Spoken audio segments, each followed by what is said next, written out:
2020-2021 bill be read a second time. Member for Ancillary Canneries.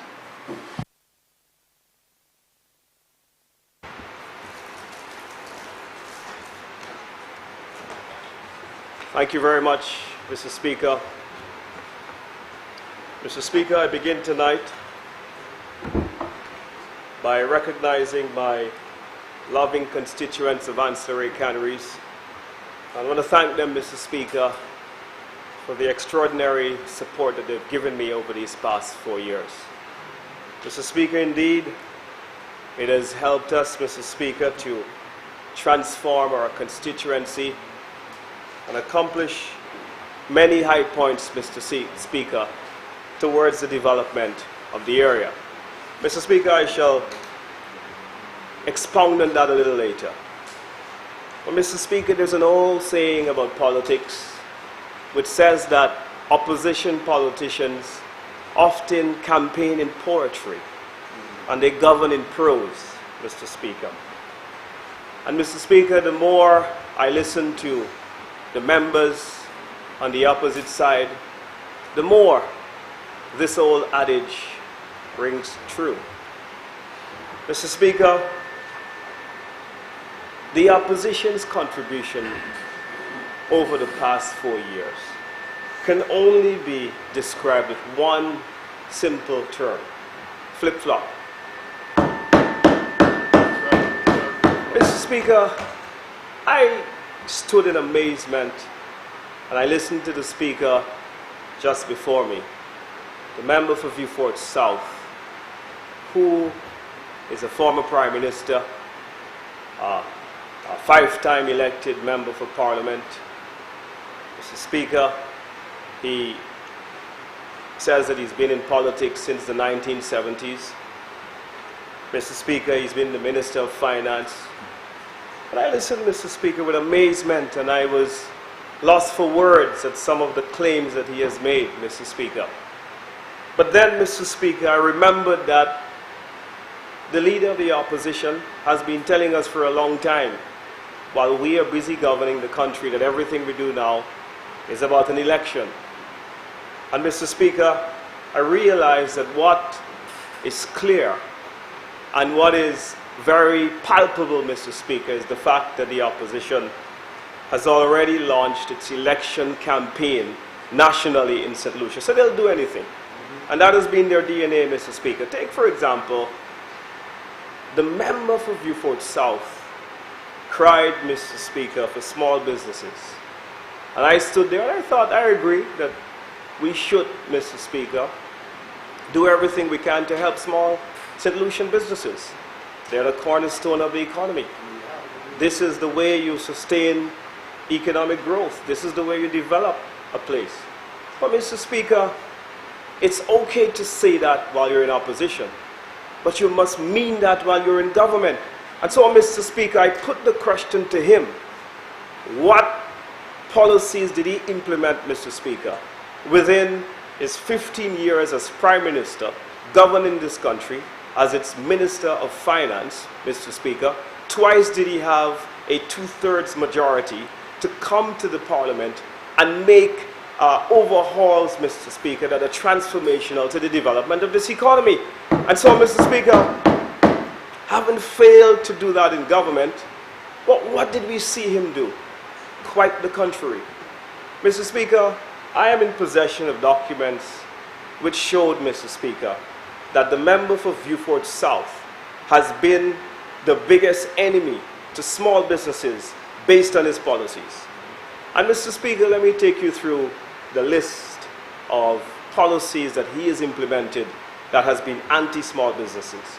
Mr. Speaker, I recall very well, in my former life, I found it extremely shocking to have picked up the Gazette.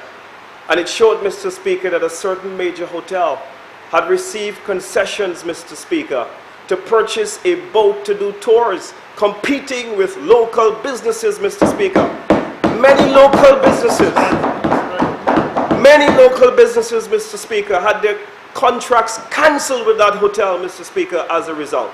And Consequently, Mr. Speaker, they laid off dozens of employees because of the harmful policies of the speaker that came before me, the member for Viewfort South. Right. And so, Mr. Speaker, who did that benefit?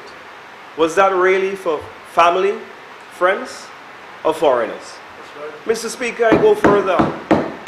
While the fishermen of Ancillary and the fishermen of Dennery, Mr. Speaker, and the bus drivers and the truck drivers of St. Lucia paid their duty, Mr. Speaker, loyally for diesel, the member for Viewfort South and his cabinet stood down and signed off duty-free diesel, Mr. Speaker, for 25 years for a major hotel in this country. Mr. Speaker, I want you to tell me whether that is for small businesses. Right. Where was he then, Mr. Speaker? There was no COVID, Mr. Speaker.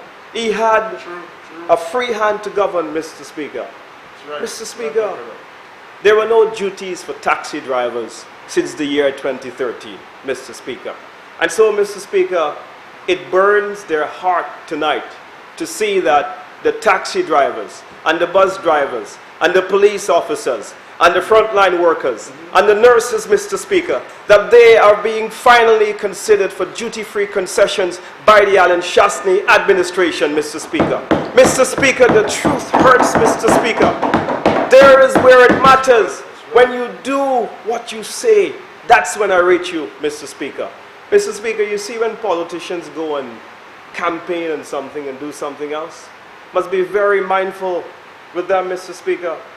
Mr. Speaker, at present, this government is about to bring legislation to this parliament, Mr. Speaker, to further the development of small tourism businesses.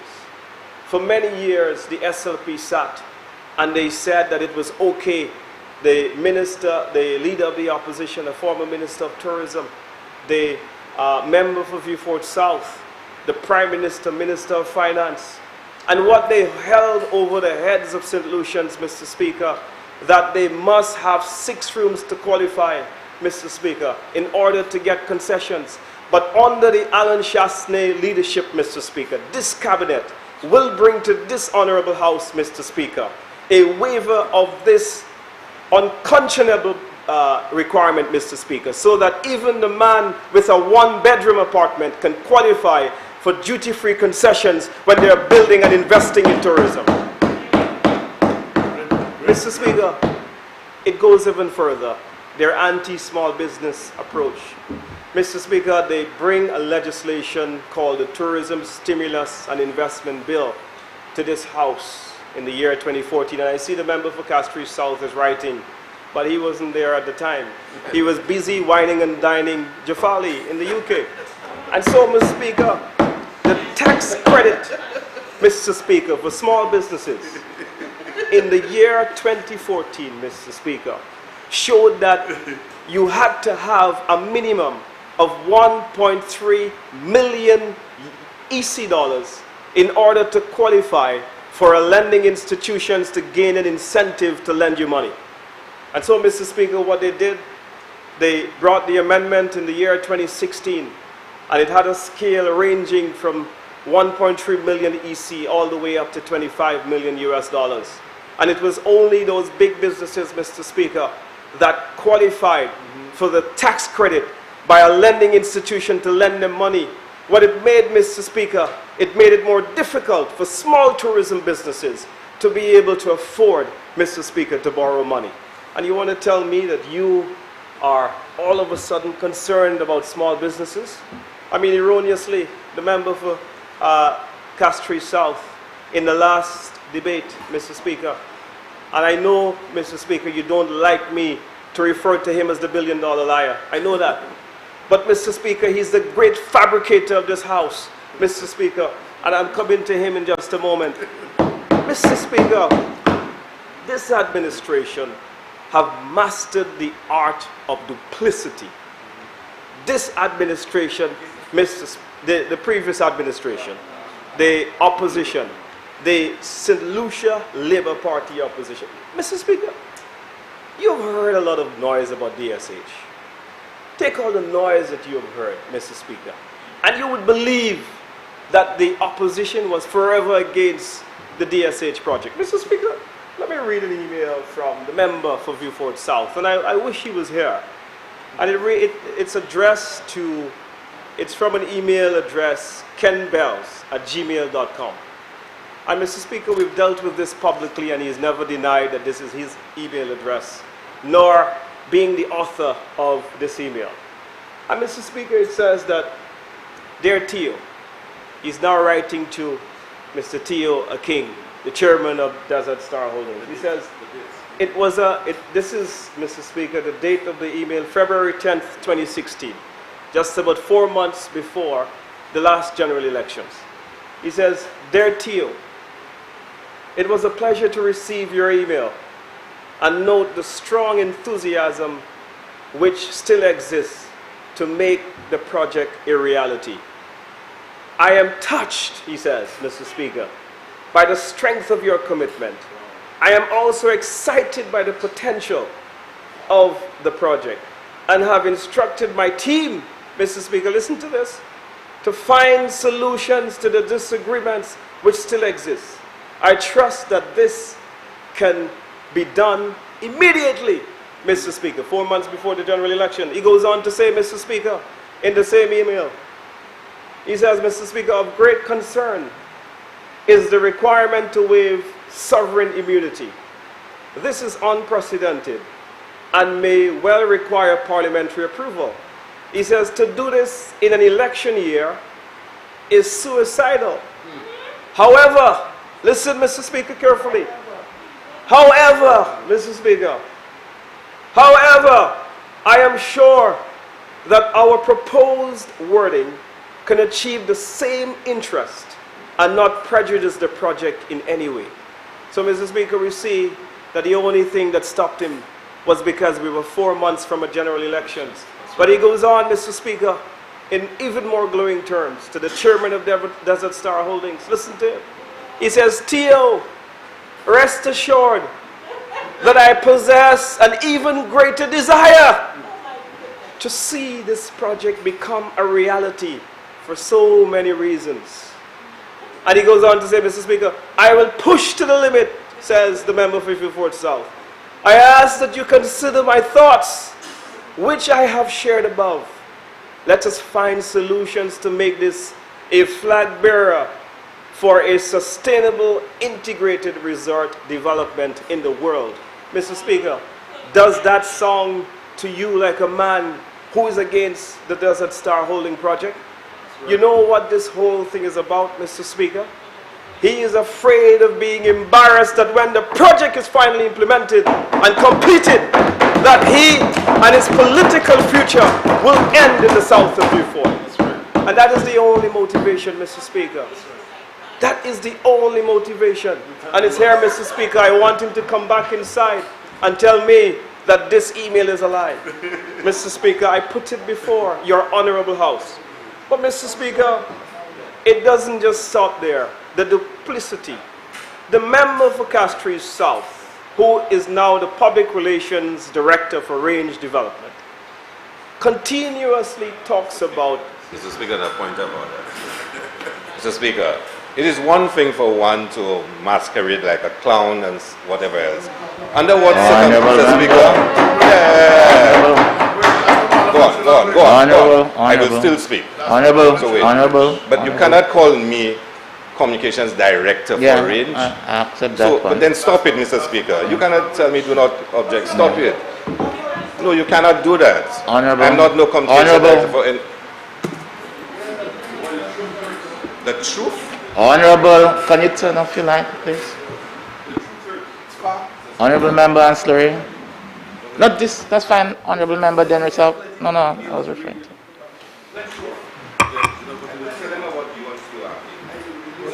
Honorable Member Ancillary.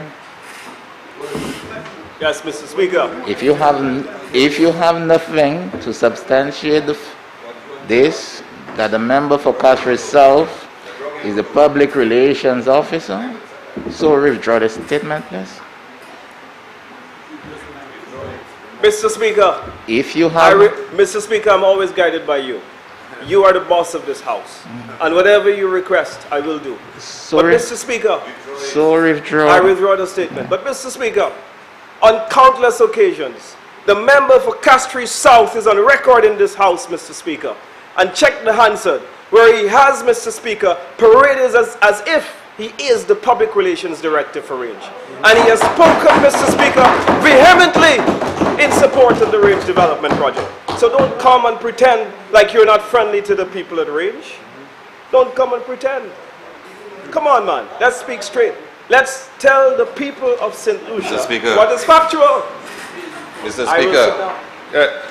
Mr. Speaker. Yes, honorable member. I do not parade. On the point of order, the member is imputing improper motives. I have stood in this house as a parliamentarian and I have asked questions to hold this government accountable. They paid over almost $40 million to Range, and the people of St. Lucia need to know why they had to pay it. Standing in this house as an elected member and asking those questions cannot be equated, Mr. Speaker, to be acting as a PRO. Tell the people of St. Lucia why you paid $40 million to Range. That's what I... Okay. Continue, Mr. Speaker, the member of Castries South is now making it a habit that regardless of how many times that he is told what the truth is, he comes back and pretends he's not. I have on several occasions explained exactly how much money was paid to Range. Nothing was hidden. The money that was paid to Range was the money that they paid for the land. When did they buy the land, Mr. Speaker? They bought the land 6 days before the election. Not 6 days before they prorogued Parliament. 6 days before they had the elections. In addition to that, Mr. Speaker, we paid him $1.5 million, which was for his plans. In addition, so we returned him the money that he gave the government of St. Lucia for the land. So that's a net. We paid him $1.5 million for the drawings that he provided, and we paid him a 10% commission on the CIP passports that he sold to us, which was about $22 million US. So we paid him $2.2 million US. That is the sum total. I'm hoping that the member from Castries South will not continue to dispel these mistruths. That's right. I'm reading documents tomorrow. Very well. I will bring them tomorrow. And I will put them in the Member for Ancillary. So, Mr. Speaker. Member for Ancillary. Yes. Just proceed with caution without making any form of allegations or imputing any improper motive on a member for Castries South, neither indicating so, because we have no proof that he is the PR Mr. for Speaker, Range. Mr. Continue, Speaker, sir. the member for Castries South has consistently spoken in this house in favor of Range. And I can quote him on several occasions, Mr. Speaker, where he has said that Range is one of the most reputable developers in St. Lucia, in the Caribbean. He said that they built the Park Hyatt in St. Kitts. He goes on to say that they are developing the Kopinski Hotel in Dominica, and therefore it was St. Lucia's loss that we would have lost such a credible developer. He has said that over and over, Honorable Mr. Member, Speaker. I have no issue, and you can say that forever. Right? And so, Mr. Speaker, that is what a PR executive would say. That's what I'm going to say. Do not equate that to say that the member is the PR for Range. That is what I'm saying. Do not use that to say he's a PR for Range. Always guided but you by could say what he has said. Thank you. Continue, sir. But Mr. Speaker,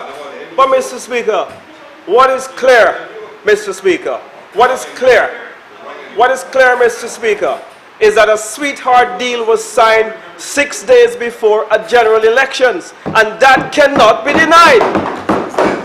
And Mr. Speaker, if he would like, I can make the development agreement a document of the House now. That's right. Mr. Speaker, in that development agreement signed on the 31st of May 2016, it showed, Mr. Speaker, that beachfront land in Black Bay View Fort that is worth some 25 EC dollars per square foot was sold at the value of $2.30 per square foot 6 days before the general elections. Mr. Speaker, you see when things like that happen, you have to ask yourself, what Mr. Speaker, on really a point went of down? order. Mr. Speaker, on a point of order. On a point of order. Let me have a point of order. Can I proceed? Yes, sir. Let me have If a minister of government is standing in parliament and quoting figures, citing the value of land, they need to make those documents available, Mr. Speaker. You cannot stand in parliament, quote valuation of land, and not produce the authoritative documents that show such valuation, Mr. Speaker. Because, Mr. Speaker, I don't have to continue. You know the procedures of the House, and let him correct it. If he is going to quote $25, show the valuation of the land by an accredited valuer that says that. If not, withdraw it. Now you want valuation? If I want valuation. honorable members. Honorable member, please have a seat now. Mr. Speaker. Mr. Proceed. Speaker. I am only warming up, and the opposition is already afraid. That's right. Mr. Speaker, I thought that they weren't afraid of small people. But Mr. Speaker, I am only a little man. What was the word y'all say, cockalorum? Right? Mr. Speaker, you see, I can take, Mr. Speaker, a lifetime of the name calling. But St. Lucia cannot take one more day of their dangerous and hazardous policies that are harmful to this people. That's right. So, Mr. Speaker, That's right. That's right. they can call me Cockalorum. What else you want to call me? The fact remains that on 6 days before a general elections, when lands are being sold to an investor, Mr. Speaker, at peppercorn prices, way below the value of its cost, Mr. Speaker, you have to ask yourself, what really went down? That's right. And you have to ask yourself, Mr. Speaker, 6 days before election. who was paying what? That's right. And so, Mr. Speaker, when they come, you have to ask yourself whether they are singing for their supper, Mr. Speaker. You have to ask yourself, Mr. Speaker, why they couldn't wait 6 days and allow the people of St. Lucia to determine who they would like to govern them. And therefore, Mr. Speaker, what are the terms of the agreement going forward? Those are the questions that we need to ask. And so, Mr. Speaker, it is very dangerous when a country in the middle of a general elections, a prime minister will take the time, so busy, Mr. Speaker, in an elections that was obviously close. But yet, Mr. Speaker, he found it important, Mr. Speaker, to leave the campaign trail and come to sign a development agreement. What could not wait, Mr. Speaker? That is my question to them tonight. But you know, Mr. Speaker, they want to raise all kinds of questions. And they want to talk about everything except those things that matter over their stewardship, Mr. Speaker.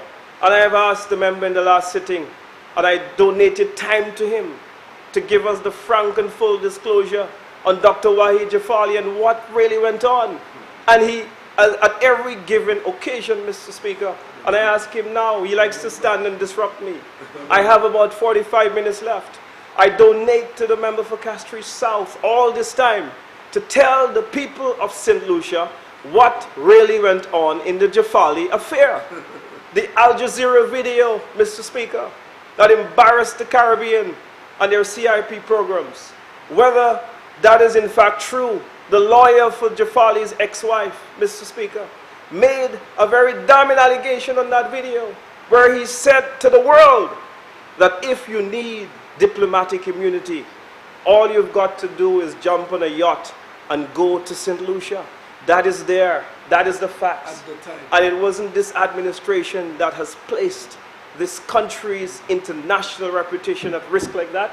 It was the SLP administration. And they remain silent. And we need to know.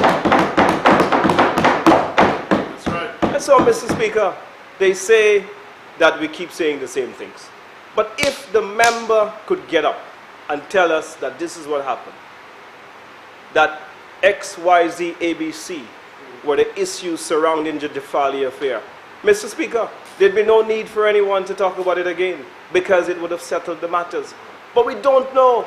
We are simply crying out for answers, Mr. Speaker. And we want to know, Mr. Speaker, we receive a big lecture from the member for Vieux Fort South tonight. You would have sworn, Mr. Speaker, that he was back at the campus. And he told us all the laws that had to be reviewed and all that will be repealed and what is wrong with this piece of legislation. But yet, Mr. Speaker, the worst legal deal that was signed in the history of this country was Rochemel. And he was a constitutional lawyer. And so, Mr. Speaker, I have to ask myself, do they really believe in the things that they say? Mr. Speaker, I know you are a man that is a former member of the judiciary, and I know that you appreciate your law. Mr. Speaker, you mean to tell me a constitutional lawyer does not know that the Governor General is the one who should sign any agreements pertaining to oil development in St. Lucia, drilling for oil? You mean to tell me, Mr. Speaker, if you're going to lease your seabed, you don't know that the Governor General is the one who should sign over such matters? But yet, Mr. Speaker, he comes to this house and pretend like he knows, and he knows, and he knows. But when, Mr. Speaker, they have to talk about the things that concern them, they don't. The Sandals withholding tax matter brought up by the member for Dennery North. Not you, you would never say that. Dennery North. And said, Mr. Speaker, that we have given away $24 million. Now I put it, Mr. Speaker, through you, to the member for Viewfort South. Sandals has gone out, Mr. Speaker, a reputable company, and they have said publicly, without any privileges. And so he had the option to sue them. They said that he promised their tax consultant, Mr. Speaker, to address the dispute that existed between themselves and the Inland Revenue Department.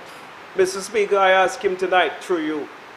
I ask him tonight through you, Mr. Speaker, why didn't he sue Sandals if they had defamed him, Mr. Speaker? But you see, for political purposes, they will continue to mislead and try to fool the people of St. Lucia. And Mr. Speaker, when I sit here, I get very disappointed because I believe that men that have held high offices should have known better, should set a better example, Mr. Speaker, and should, Mr. Speaker, do right by the people of St. Lucia. Mr. Speaker, as I talk about duplicity, I have a story in my own constituency in the elections, Mr. Speaker, of 2011, when the member for Viewfort North was the then political leader of the UWP. Mr. Speaker, the member for, I know what I'm saying, Castries North, the member for Viewfort South told the people of Ancillary that he agrees and he admits that he is guilty of neglecting them. And he said to them, Mr. Speaker, that he would have made them a promise that he would make Ancillary Canneries his adopted child, in his own words. And I quote him tonight. And then he goes on to say, Mr. Speaker, that if they elected Dr. Long, who was a former member of this house, that he would see to it, Mr. Speaker, that they would have been redeemed of all of the wrongs of the past. Mr. Speaker, was how he explained it. Mr. Speaker, we all know what happened. As much as we were bluffed tonight, that is what the people of Ancillary got a bluff. Mr. Speaker, Dr. Long could not even command a place in his cabinet. When the cabinet was named, Mr. Speaker, the people of Ancillary did not have a proper representative to sit at the cabinet, Mr. Speaker, and make, Mr. Speaker, representation on behalf of their issues. But you see, Mr. Speaker, here we are, governing this country, doing what small countries have to do, Mr. Speaker. Make sure that in this era of a very complex global geopolitical environment, that we dance between the raindrops, Mr. Speaker, knowing fully well that we are vulnerable to external shocks, Mr. Speaker. And in this global pandemic, Mr. Speaker, we have to dance between the raindrops. And we have to make sure, Mr. Speaker, that in times of uncertainty, that we, Mr. Speaker, do our very best to ensure that St. Lucia comes out strong. But speaking of dancing, Mr. Speaker, I heard an offer was made to tango tonight. Mr. Speaker, could you imagine the member who made that offer dancing on a crowded dance floor? I leave that for your imagination. Mr. Speaker, we must be real about where we are in life, Mr. Speaker.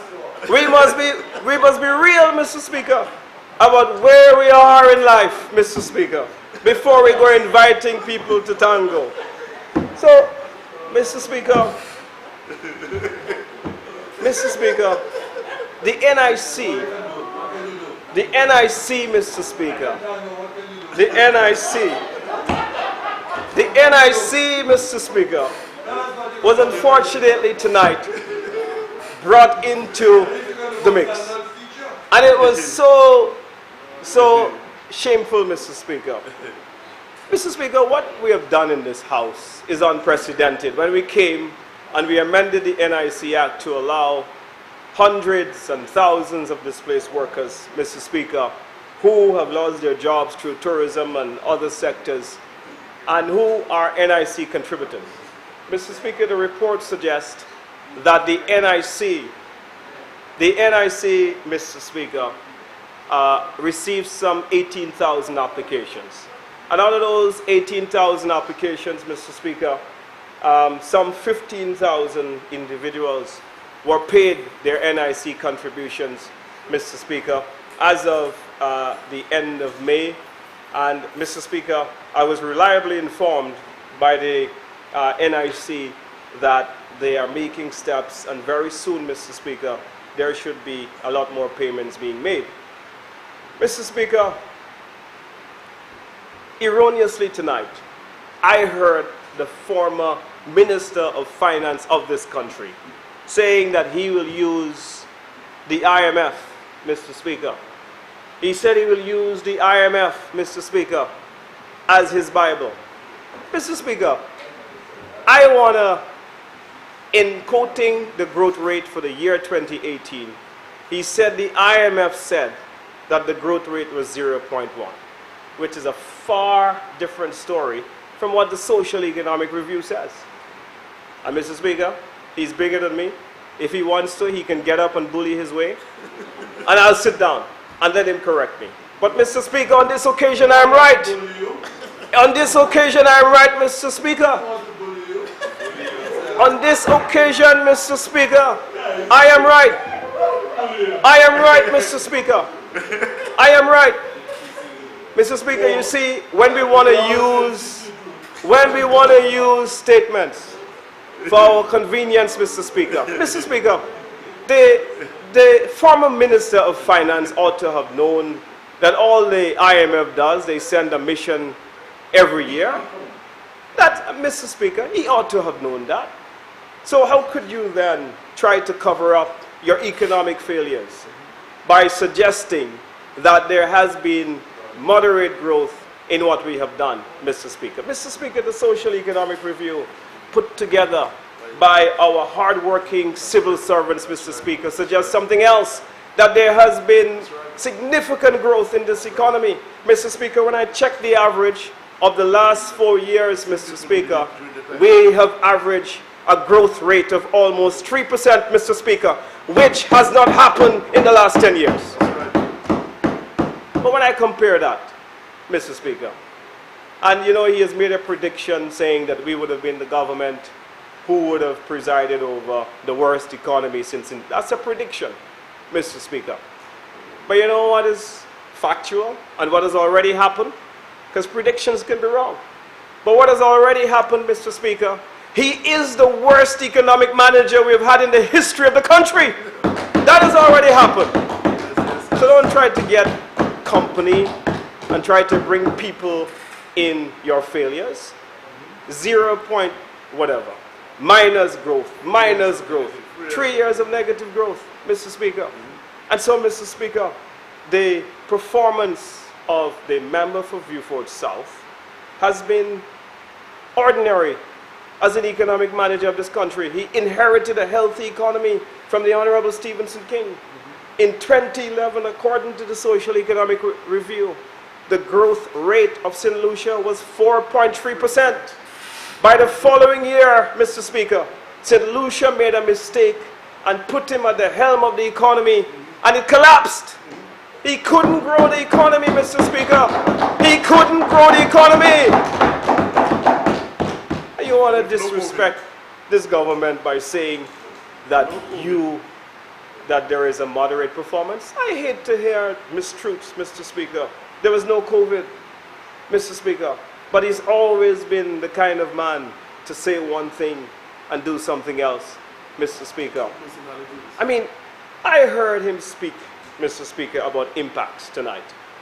And I sat here and I said to myself, the honorable member has the audacity to tell this House that they have not solved something that he created.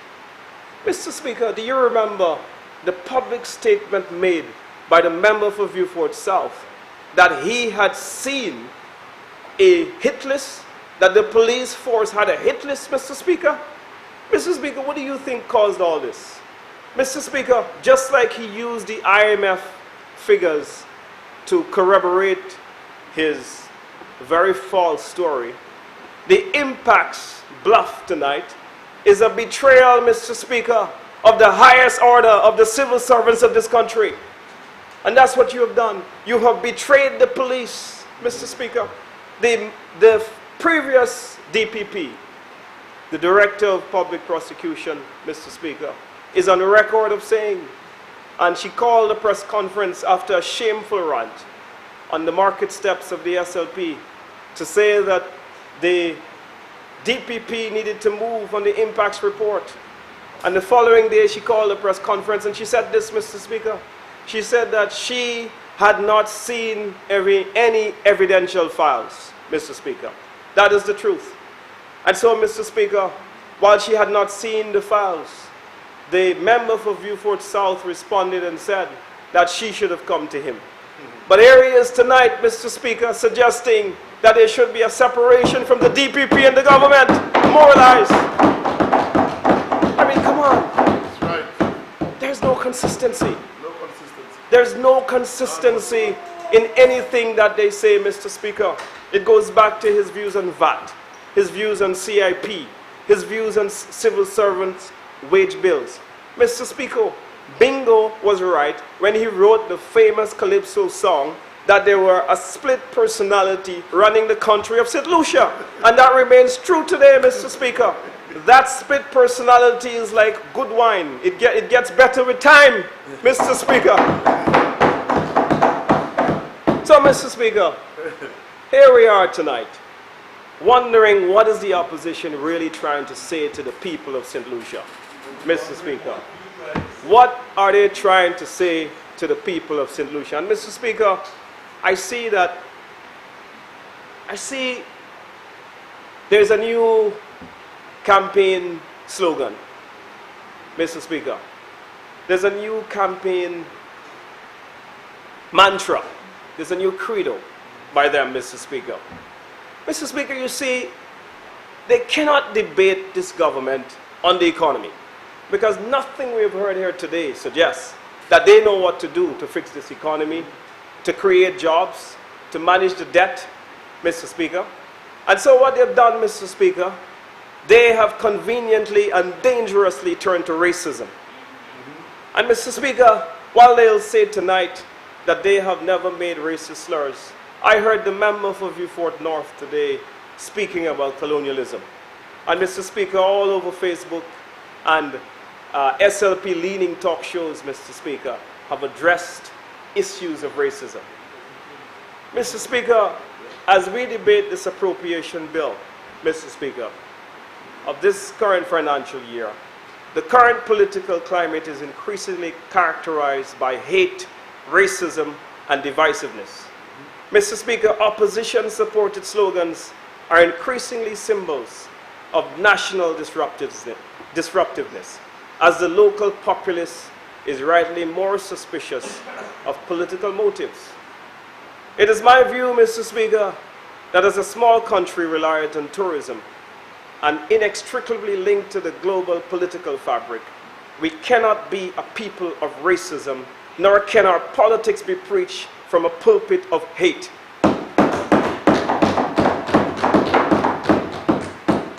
Mr. Speaker, it makes us more polarized as a nation and duplicitous, Mr. Speaker, in this ever-changing and increasingly global village.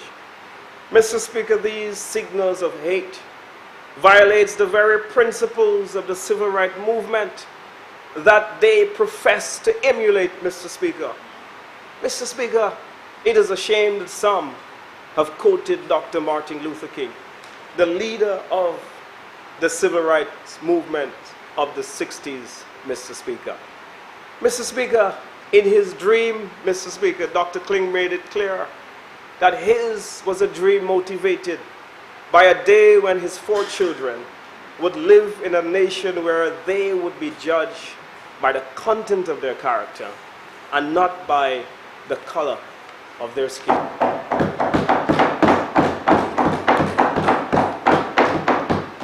Mr. Speaker, his dream did not just speak to his children only.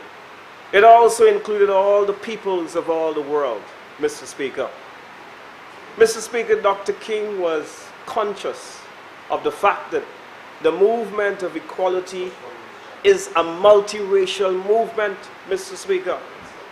Mr. Speaker, in his famous Washington March, Mr. Speaker, it was evident that white faces too were burning in the sweltering heat of that summer, Mr. Speaker.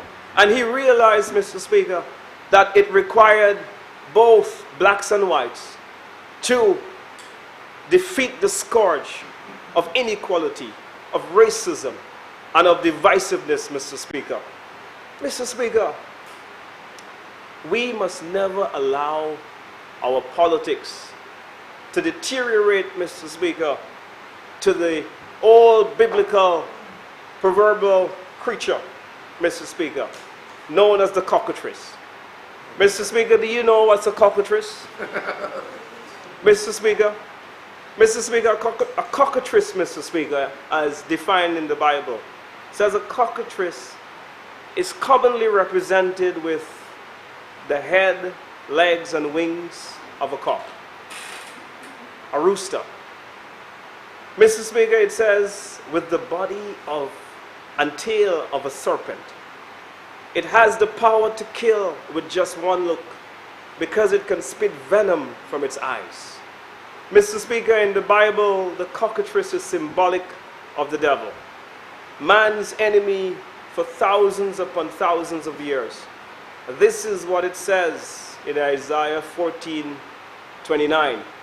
Rejoice not thou whole Palestina, because the rod of him that smote thee is broken.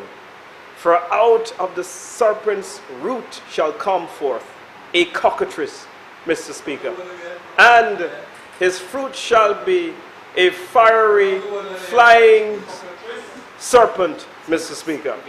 And so, Mr. Speaker, our politics should never be dictated by hate. It should never, Mr. Speaker, be dictated by racism. It should never, Mr. Speaker, be dictated by divisiveness. We must return to, it must return, Mr. Speaker, to debating policies, debating how we can rebound this economy in this rather difficult time. It must, Mr. Speaker, return to debating what are the best ideas and what are the best solutions for healthcare. It must, Mr. Speaker, get back to talking about healthcare and how do we bring our country forward and how do we motivate, Mr. Speaker, the new St. Lucia that we all are interested in building. I reject and I condemn, Mr. Speaker, categorically a politics of hate and a politics of racism. Mr. Speaker, it has no place in a modern democracy, Mr. Speaker. And shame on those, Mr. Speaker, who perpetuate that kind of divisive and polarizing politics. St. Lucia will not embrace it. And so, Mr. Speaker, I tell you tonight that we must do everything in our power Mr. Speaker, to ensure that we replace that hate, Mr. Speaker, with hope and respect for all humanity, Mr. Speaker. We must ensure, Mr. Speaker, that while we debate our issues vigorously, that we, Mr. Speaker, must ensure we motivate our country towards a better moral plane. Mr. Speaker, I want to talk a little bit, with your permission, about,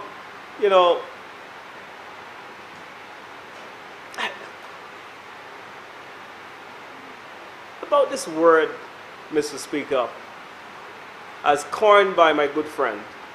He says it's cockalorum. I can hardly pronounce it. But Mr. Speaker, what's ironic about the term cockalorum, which seeks to prejudice against a small man, is that it comes from a man whose political future and whose political fortunes has been bloated by the genius of a small man. Because had it not been for George Charles, Mr. Speaker, he would not exist today. And so Mr. Speaker, I love, Mr. Speaker, I love Mr. Speaker. Peacock, I do. You can tell. That's all I've done. I have lived, Mr. Speaker, in a house with brothers. But Mr. Speaker, to suggest that when I become his age, that I will get to his size, Mr. Speaker, that is a big dream. Mr. Speaker, for I will have to stuff myself like a pig to get to that size. And I will have to divert from my healthy dieting, Mr. Speaker, to reach such gigantic proportions. Mr. Speaker, I come here tonight and I tell you, they can call me what they want. I will speak more passionately about the issues. They cannot shut me up, Mr. Speaker, and I will not stay quiet because, Mr. Speaker, what we do have here on this side, and I reiterate, Mr. Speaker, we have a group of men who are spent political forces. When I call the member for Viewfort South a spent political force, that's what caused the venom. Come and defend your track record. Show us what you have done for St. Lucia. Tell us how you have taken St. Lucia with a 16-1 majority and a 14-3 majority. Twice the people of St. Lucia elected you.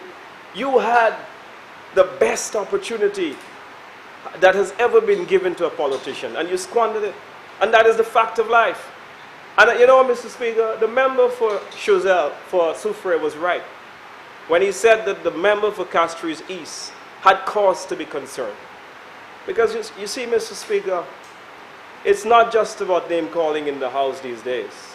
It is a lot of political, machinations. And so, Mr. Speaker, you see, Mr. Speaker, I understand fully well why the member for Castries East need to concentrate on the leadership with one eye, and at the same time, Mr. Speaker, look over his shoulder with the other eye, because he doesn't know, Mr. Speaker, what's being planned. And so, Mr. Speaker, I say tonight that I am more determined, that I will not be bullied. Mr. Speaker, I represent the small people everywhere. And Mr. Speaker,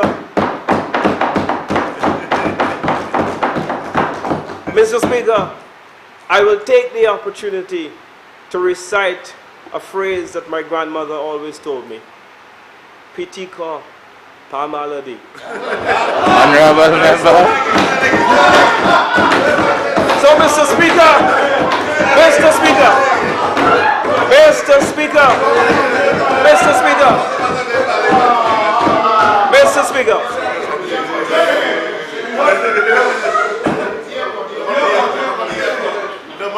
Honorable members. Honorable Member Anslery, you have 15 minutes in which to complete your presentation. So, Mr. Speaker, on behalf of the small people everywhere, the small peoples of the world, Mr. Speaker, We will not be bullied. We will not be bullied, Mr. Speaker. We will passionately debate the issues. And we will passionately stand for justice. And we will passionately stand, Mr. Speaker, for what is right. And we will passionately, Mr. Speaker, give respect, Mr. Speaker, to quality representation. We will, Mr. Speaker, we will passionately celebrate success. And we will passionately denounce, Mr. Speaker. And, Mr. Speaker, we will ensure that those men that have come, Mr. Speaker, and lie to us, and fabricate, Mr. Speaker, is the word that you prefer, that we will ensure, Mr. Speaker, that they are called out. Mr. Speaker, I have tonight about 40 slides that I would like to share with you in the constituency of ancillary canneries, where, Mr. Speaker, under the leadership of the Alan Chasney government, that the constituency is finally beginning to see a transformation. Mr. Speaker, one that the SLP administration could not have done in their tenure. And so, Mr. Speaker, I would say, Mr. Speaker, that when we came in, the SLP were charging a dredging fee.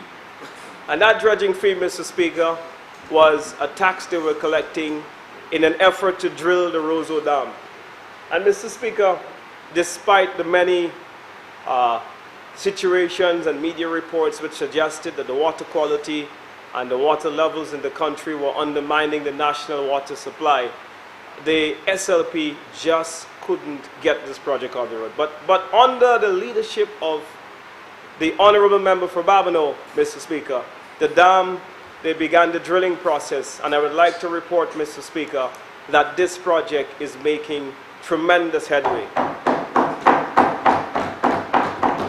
And so, Mr. Speaker, that wasn't the only water project in the constituency. While this one supports the national water supply, more intricate to the situation in the constituency is the Canneries Water Upgrade Project, which I was happy to have opened with the member and Minister for Wasco, the member for Babonneau, the Honorable Ezekiel Joseph.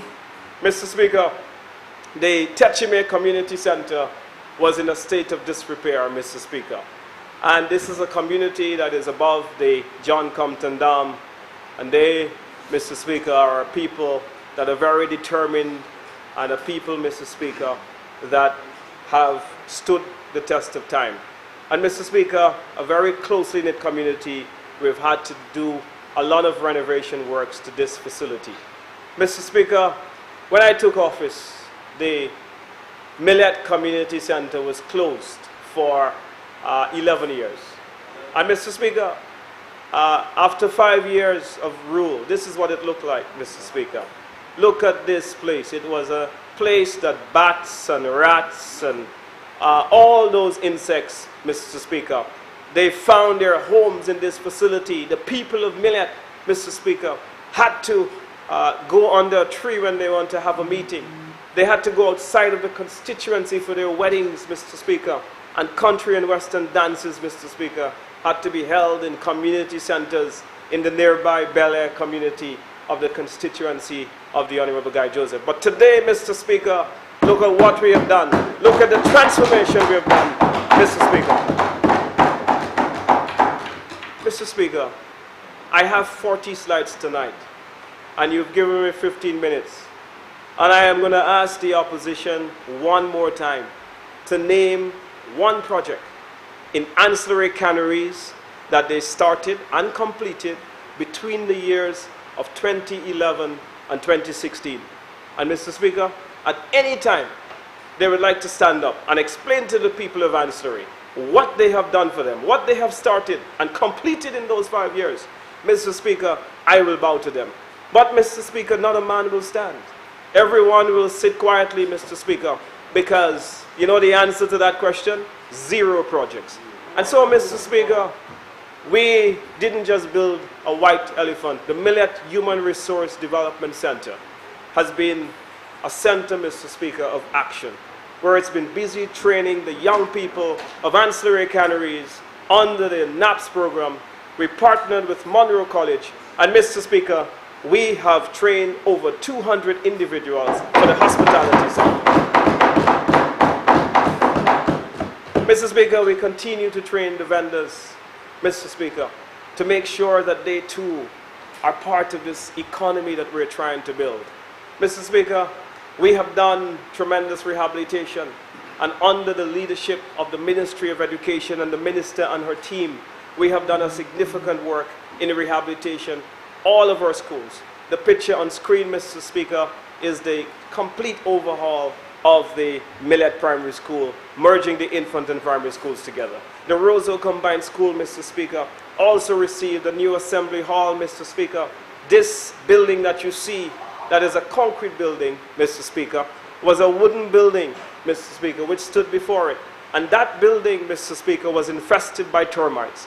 And Mr. Speaker, so here we are ensuring that we develop the constituency. Mr. Speaker, the Canaries Infant School also received much needed rehabilitation. The children in this facility, Mr. Speaker, were in a facility that leaked during the rainy seasons. And so, Mr. Speaker, what we had to do was end that era where teachers were putting buckets to catch water. And what we have done, Mr. Speaker, is to re-roof the school of Canaries Infant School for the students of the area. Mr. Speaker, a new roof, Mr. Speaker, for the ancillary primary school was also necessary because, again, Mr. Speaker, under SLP neglect, Mr. Speaker, all of these schools were dilapidated. All of these institutions, Mr. Speaker, were ordinary and less than par. Mr. Speaker, this is a facility where we've just revitalized the computer lab, where partnering with the cruise lines, Mr. Speaker, we have placed a computer lab within the ancillary primary school. Mr. Speaker, under construction now is the Jackmel Early Childhood Center, Mr. Speaker. This was replaced by a very tiny plywood building, Mr. Speaker. But now, Mr. Speaker, we have replaced it with a state-of-the-art facility that will be open in September, Mr. Speaker, under the Caribbean Development Bank BNTF program, Mr. Speaker. Mr. Speaker, in the village of Canaries, we've partnered with the Taiwanese embassy to produce, Mr. Speaker, free Wi-Fi in the village of Canaries, Mr. Speaker. And here we are, Mr. Speaker, opening the facility to ensure that the people of Canaries are part of the IT or digital divide that we're trying to bridge. Mr. Speaker, a lot was said about the Labour Party being responsible for the Canaries Bridge. And the former Minister of Infrastructure, Mr. Speaker, stood up and said that he had completed the designs and all of that stuff.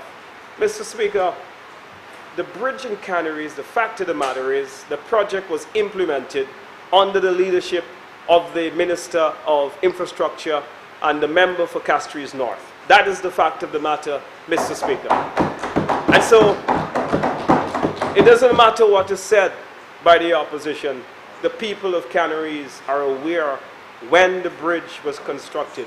Mr. Speaker, you can have dreams, you can talk about a project, you can have designs, but unless you implement it, unless you have the capacity to build it, then it's of no vain. Mr. Speaker, concrete roads all over the constituency. We've done some 14 roads, bringing about, Mr. Speaker, upliftment to the people of Vanna, to the people of Kaiko, to the people of Ottawa in ancillary, to the people all over the constituency, Mr. Speaker. Mr. Speaker, in Munda, where we have done a concrete road, Mr. Speaker, the people had a peculiar story where they had to, Mr. Speaker, go to the city of Castries, and they carried 2 pairs of shoes, Mr. Speaker. One to come from their homes to the roadside to take the buses, and another, Mr. Speaker, to take the buses to board the city of Castries. And so, Mr. Speaker, we've had to do this all over the constituency, in Jackmel, in Montciso, in a lot of the areas, Mr. Speaker. Mr. Speaker, when we assumed office in 2016, the Roseau to Vanna Road was a swimming pool. Mr. Speaker, the potholes were so big that when the buses went into the road, Mr. Speaker, they damaged their suspension. Mr. Speaker, as a result, a lot of the bus drivers refused to take the good people of Munda to their homes, Mr. Speaker. And this, Mr. Speaker, followed a number of efforts by the previous administration to patch the road. And so, Mr. Speaker, when we came in, I'm very thankful to the support I received from the Minister of Finance and also the Minister of Infrastructure to ensure that we didn't only fix the road, but, Mr. Speaker, we ripped it completely apart and we totally constructed it brand new. And that is what we're doing, Mr. Speaker, to a lot of the road development works that are taking place all over St. Lucia. Mr. Speaker, road is being constructed now in the community of Blackstone, Mr. Speaker. As you go around the U-shaped road by the Catholic Church, Mr. Speaker, that road is totally under construction, and I have been promised by the member for Castries North and the Minister for Infrastructure, who assures me that he's in a generous mood tonight, that he will be helping and assisting to do the road that goes to the cemetery in the Jackmel area. Mr. Speaker, I am also saying to you, Mr. Speaker, that the Canaries ICT Center was open under this government. The previous administration rented a facility for many years, Mr. Speaker. They paid rent, Mr. Speaker, but never had the audacity to open the facility, never had any capacity. And so, Mr. Speaker, I'm very pleased to see that the people of Canaries, as of a year and a half ago, started enjoying their ICT facility. Mr. Speaker, the Ancillary Health Center. This is a project, Mr. Speaker. I remember about 1 week before the general elections, the member for Vieux-Fort South came to the constituency with his Minister of Health. And they hurriedly, Mr. Speaker, did what is called a groundbreaking ceremony. Because, Mr. Speaker, at that time they had nothing to show the people of Ancillary. At that time, they themselves had admitted that they had neglected the people. And so, Mr. Speaker, it is just like naming the Owen King EU Hospital without opening it. So they went and they presented the 3D drawings and they said, we're going to build you a new health center. But, Mr. Speaker, that didn't work, because the people of Ancillary Canaries called their bluff, Mr. Speaker, and saw that they were trying to fool them, Mr. Speaker. And so what did they do? What did they do, Mr. Speaker? They overwhelmingly voted them out in place of the United Workers' Party. And so today, Mr. Speaker, true to our promise to the people of Ancillary Canaries, look at what we're doing. We are building a state-of-the-art health center, Mr. Speaker, for the people of Ancillary, and this project comes to an end, Mr. Speaker, at the end of the year. Mr. Speaker, no doubt, Mr. Speaker, the community of Ancillary Canaries, they have been a main drive-through. People leave the ports of Castries, the hotels in the north, and they just drive through Ancillary Canaries, Mr. Speaker, despite its natural beauty, despite the mystique and the charm of the villages. They totally neglected it. And the SLP had instituted no policy to grow tourism in the area, Mr. Speaker. And so, Mr. Speaker, what we were able to do is we created history by first starting with the events, Mr. Speaker. And so, Mr. Speaker, for every year that we've had the St. Lucia Jazz Festival since 2016, we have had, Mr. Speaker, the West Coast Jazz for the people of Ancillary. Mr. Speaker, in the same year, we did the very same thing with the Atlantic Rally for Cruisers, Mr. Speaker, when we ensured, Mr. Speaker, that the people of Ancillary Canaries too can benefit from the economic opportunities that are available from events such as the Atlantic Rally for Cruisers, Mr. Speaker. And so, Mr. Speaker, we have held a number of events, Mr. Speaker, including boxing with the Boxing Association. We've even brought the well-known Burning Flames band, Mr. Speaker, to assist and to help to revitalize the ailing ancillary fish fry. But Mr. Speaker, we are here, Mr. Speaker, ensuring that all of our constituents are recognized at every level, whether they are vendors, whether they are taxi drivers, whether they are farmers, Mr. Speaker. We have been doing well by them to ensure that we recognize them for their sterling efforts towards the development of the Constitution. Mr. Speaker, tourism, while it played a significant role in St. Lucia, Mr. Speaker, the people of ancillary canneries never had the opportunity to benefit sufficiently. And the member for Castries East who said that he was the best minister of tourism, and Mr. Speaker, I'm not going to get into that argument with him. But what I'm going to say, Mr. Speaker, is that I'm very proud that together in working with my constituency, we were able to open, Mr. Speaker, the first real sustainable tourism initiative of note. And Mr. Speaker, the picture on the screen is the Toulager Beach, Mr. Speaker, in Ottawa Ancillary. And Mr. Speaker, in the first year of operation, what we have seen, Mr. Speaker, is some 4,000 cruise ship passengers visiting this beautiful spot, Mr. Speaker, for the first time in the history of the constituency. Mr. Speaker, we are not just stopping there, because, Mr. Speaker, I will come to the signature project in just a moment. But, Mr. Speaker, allow me to digress for a little bit. I want to talk about the rehabilitation works that we're doing in the areas in the field. Mr. Speaker, when we assumed office, the Canneries playing field was a project that was badly done. The wiring, Mr. Speaker, could not gain approval from the Ministry of Infrastructure because, Mr. Speaker, there was fear by the chief electrical officer at the time that it was a fire hazard. And I know the member for Dennery North is getting a bit anxious now. And so, Mr. Speaker, we had to redo the entire field. We had to dig up the wires again. Because, Mr. Speaker, like everything they have done in the constituency, it was a rush job just before the 2016 general elections. And so, recognizing, Mr. Speaker, that they had done nothing for the people, they rushed to do the project.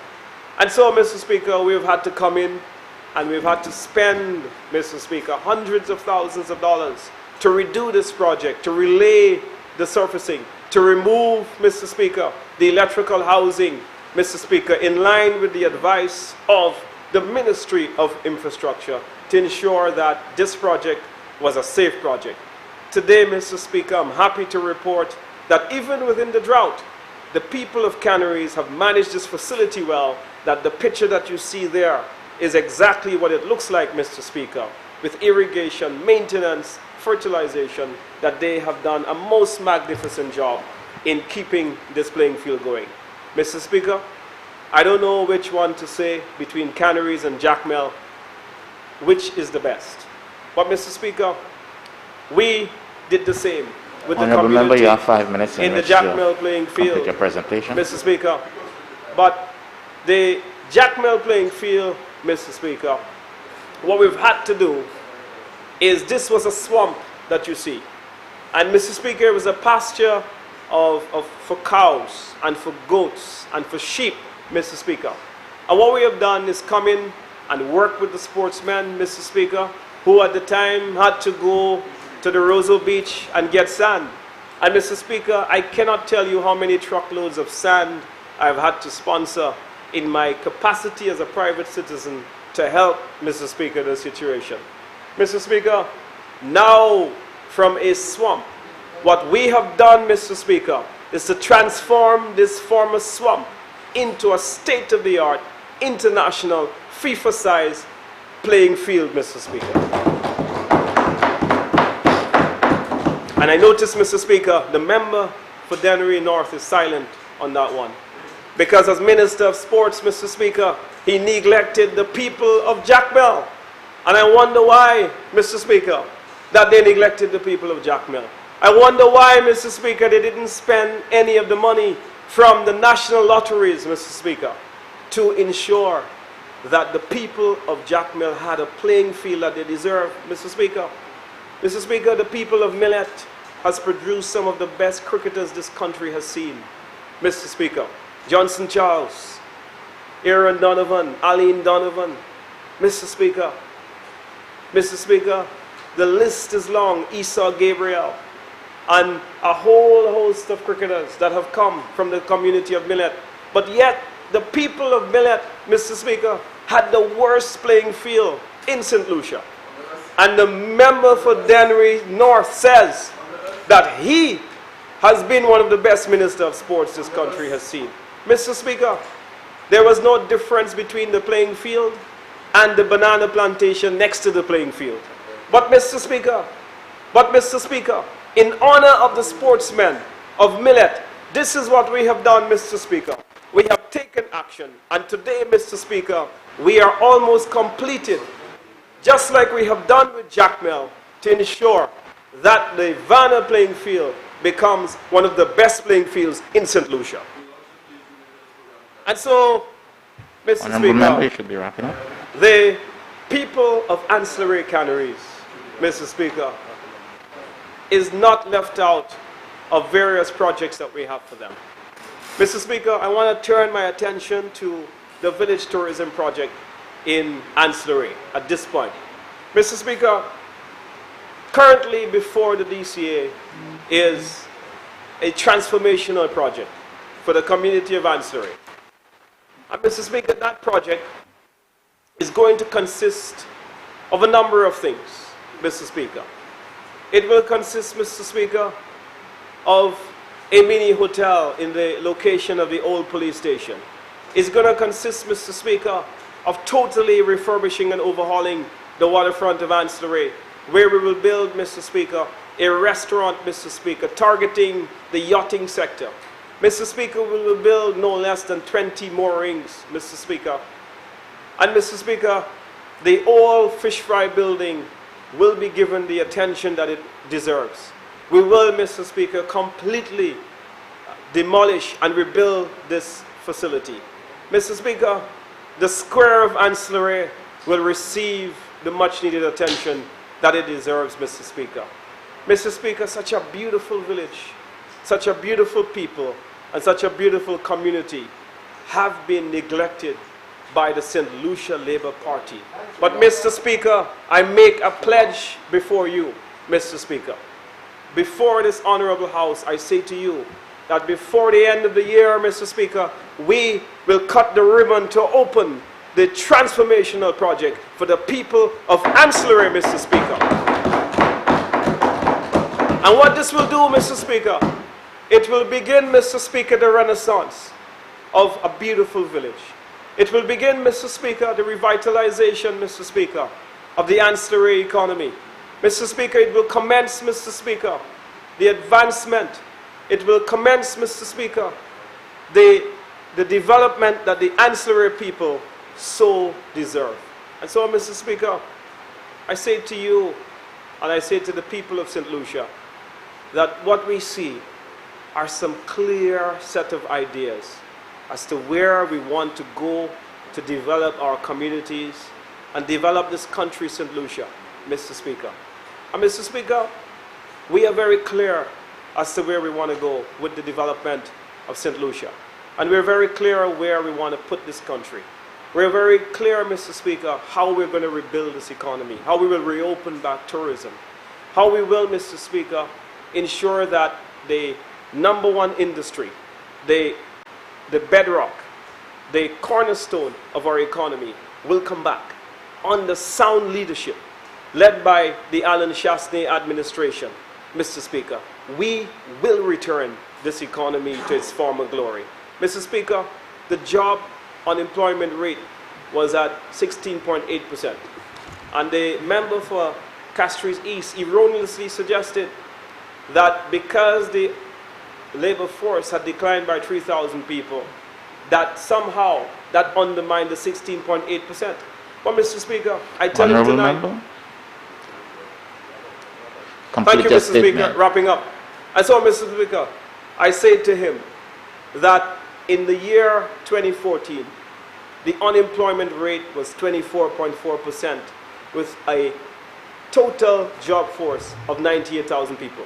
Mr. Speaker, we will recover this economy post-COVID with the same confidence, with the same capacity that we have managed COVID, that we can boast today, Mr. Speaker, that we are 0 cases, Mr. Speaker, that all of our cases have recovered, that we will return this economy to its former glory and put this economy back to work.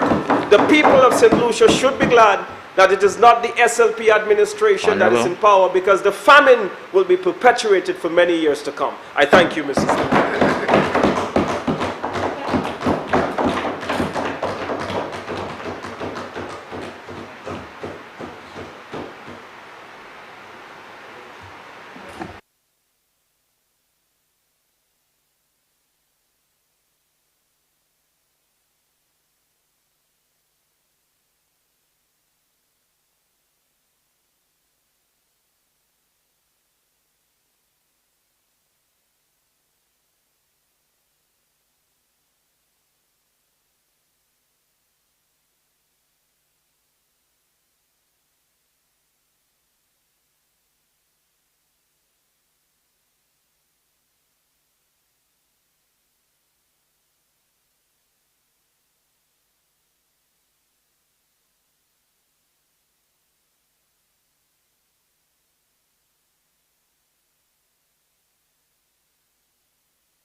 Honorable Member Castries, no.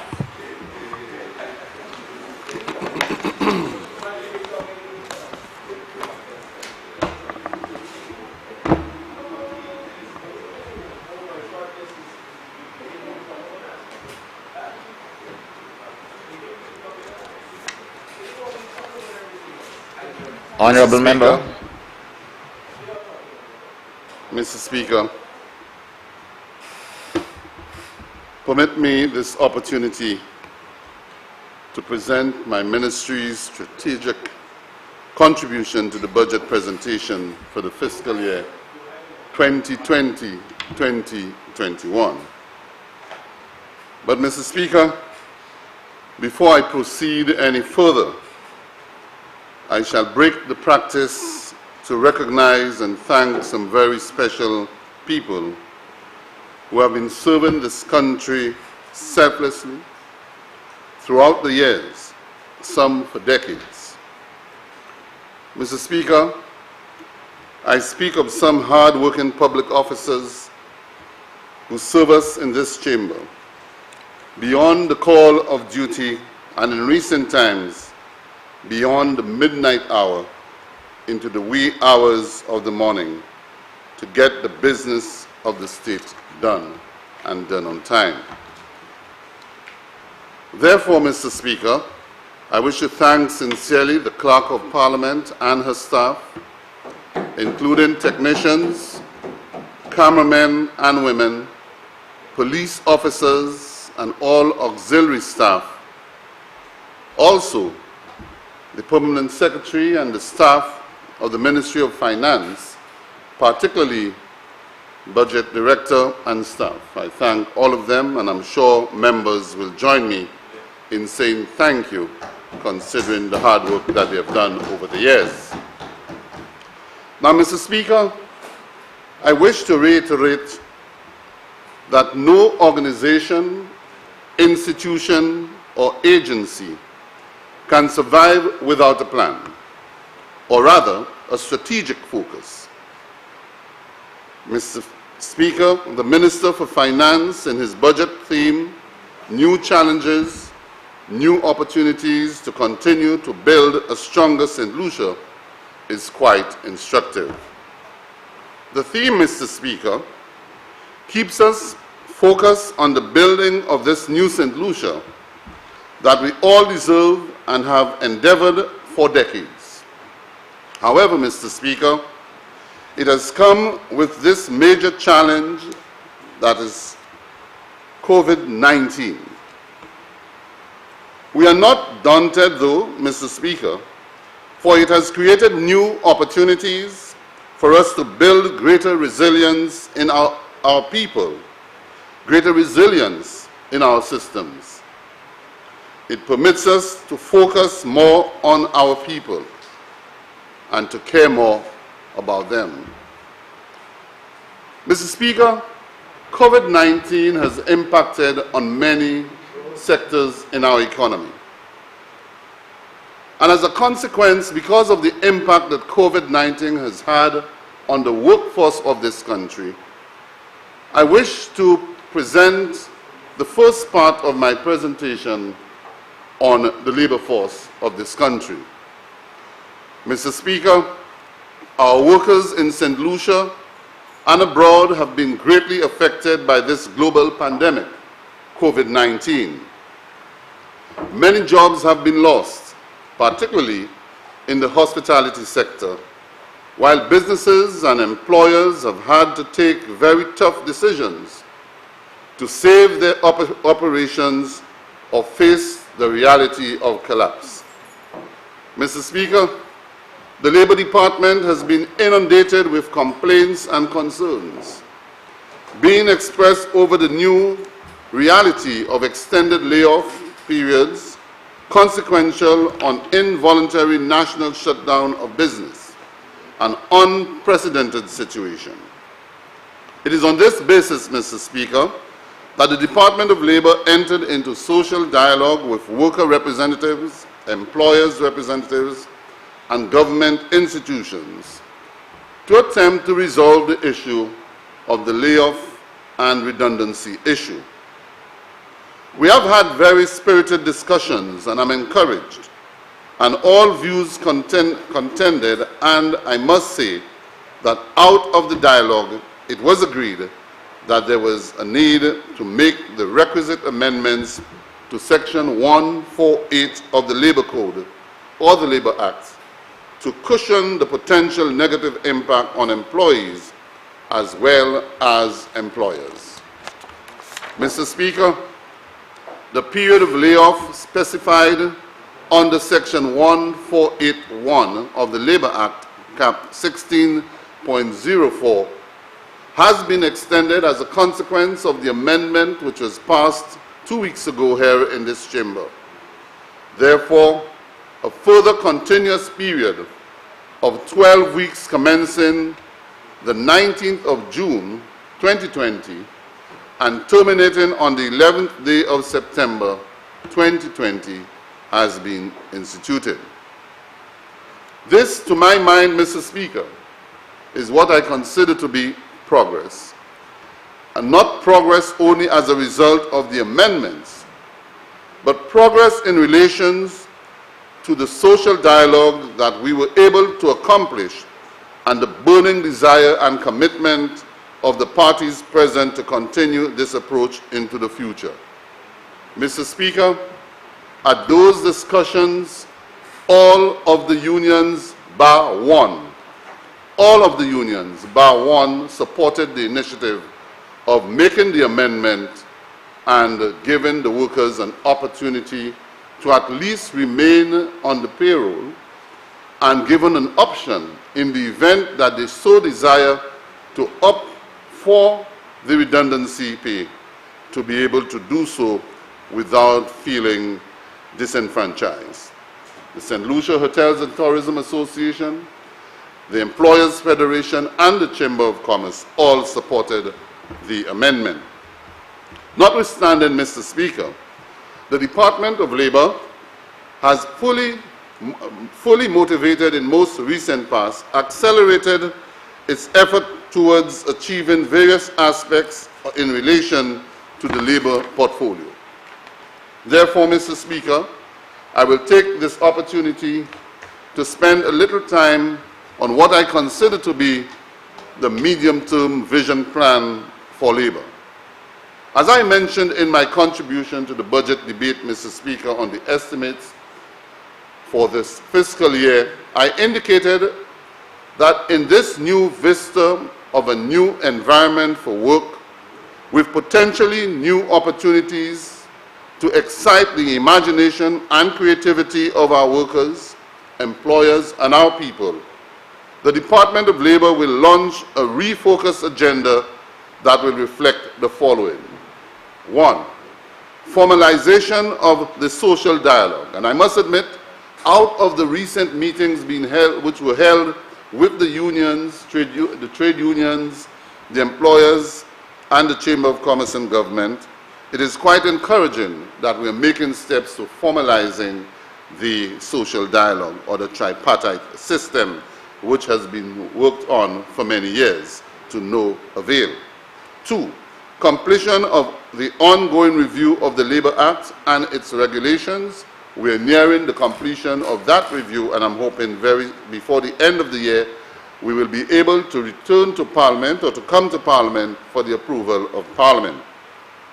The development of a workers' social and economic exogenous shock system to withstand occurrences such as COVID-19. And this initiative, Mr. Speaker, formed part of our discussions on the layoff and redundancy issue as far as the employers and the employee representatives were concerned, to come up with an initiative that will help create a sort of insurance fund, if you want to speak of that, if you want to refer to it as that, whereby workers can be guaranteed of at least 6 months' pay, whether it's through the NIC or through another institution, 6 months' pay in the event of such a situation as we are experiencing now with COVID. The overhauling of the labor market information system, Mr. Speaker, is one more initiative that we are working with, or we are looking into, in collaboration with the ILO. A system that will allow us to have more accurate information on the workforce, the employable workforce, those who are skilled and in what sectors are they skilled, and their availability for the marketplace. Building capacity in occupational health and safety, Mr. Speaker, is another sector that we are committed to this year. As you'd recognize, if you're to scan the labor code, the vast section of the labor code deals with occupational health and safety, and now more than ever before, occupational health and safety issues must be taken seriously, as most of the disputes within the workforce are health-related and occupational safety-related. The restructuring and rebranding of the Department of Labor, Mr. Speaker, is one initiative that we must undertake, as successive governments have used the department as a department to punish workers into the department and to forget them. We believe that the role of the labor department is too important to throw people in there, and after years and years of training and experience, to forget them, rather to empower them and to give them that authority that is enshrined in the code to be able to regulate and regularize the workforce and the industrial climate in this country. The upgrading and the rebranding of the department is a very important aspect. Mr. Speaker, we hold dearly our relationship and our connection to the International Labour Organization. In the year 1980, 1 year after independence, St. Lucia joined the International Labour Organization, and ever since, St. Lucia has since ratified 28 conventions of the ILO, including 7 of the 8 fundamental conventions. Mr. Speaker, we are working assiduously to ensure that we continue to ratify those very important conventions to provide the cover and the protection of our workforce in this country, to give them greater protection and, of course, the guarantee that their efforts are not in vain. Mr. Speaker, I quickly move on to the infrastructure aspect of the Ministry of Infrastructure, Ports, Energy and Labour to state that the Department of Infrastructure continues with its commitment to the primary road network in the country. And you would recognize and admit, Mr. Speaker, that ever since my entry into the department in 2016, quite a bit of work has been done to ensure that we maintain our road network from Castries along the west coast, down to the south, back up to the east coast, and of course back to the city. This, Mr. Speaker, is quite important as it is intended to ensure that the rideability on our roads are at a very high standard. I have previously indicated, Mr. Speaker, that the north of the island, the bypass roads, among others, from the Corinth Junction through to Deglo, would be upgraded and maintained as a safe and attractive condition that should give greater appeal to motorists to use and, as a consequence, reduce traffic congestion along the Castries-Grosley Highway and within the city of Castries. Mr. Speaker, the strategy here is to focus on those bypass roads, to make it more attractive, to create the surface that is comfortable, and to ensure that motorists use those roads to find their place to navigate throughout the country. As you know, the Corinth, Marisil, Corinth, Granville to Union Road is presently under construction. And soon, or rather as we speak, the Mondino-Balata Road is also under construction to link into Bocage and down into Deglo, making that route a much more comfortable and safe route. Mr. Speaker, the ministry continues to pursue the new link road to join the community of Dennery to the north of the island, that is the bypass road known as the North-South Link Road. As a result, Mr. Speaker, this government has signed a memorandum of understanding with the Canadian Commercial Corporation to assist in developing and crystallizing and to firm up this project, hopefully once it is completed and the resources can be found to continue this initiative, which was started long before my time. Mr. Speaker, surely with the commencement of the Hiranora International Airport project, if our scheduling is right, we may be able in the very near future to have this new highway to carry the traffic from the airport to the north of the island, thereby reducing travel time, improving resilience in the road network by creating redundancy through a more robust network. Mr. Speaker, while we speak of building a new St. Lucia, recently, or rather last year, we undertook what seemed to have been a very insignificant project in the road widening at the Sandals Halcyon Hotel to the Shock roundabout. Mr. Speaker, this initiative has resulted in tremendous success in that what used to be a bottleneck has now been removed and the traffic is flowing a lot better. Mr. Speaker, having achieved this success, we are now presently reviewing a design feasibility to improve and widen the carriageway of the segment of road along the highway from the Shock Bridge to the Corinth Junction, where a new roundabout is being considered. If this is achieved, Mr. Speaker, there will be greater relief to the motoring public up to that junction, meaning that the traffic will flow a lot faster, a lot more efficiently from the VG roundabout through Sandals up to the Corinth Junction. Mr. Speaker, I've spoken time and time again about the cul-de-sac bridge. And I wish at this time to alert honorable members that soon work is to commence on the cul-de-sac bridge and general areas. If all goes well, a massive transformation is about to take place. Mr. Speaker, we recently received at the ministry the signed construction documents for the construction of the cul-de-sac bridge.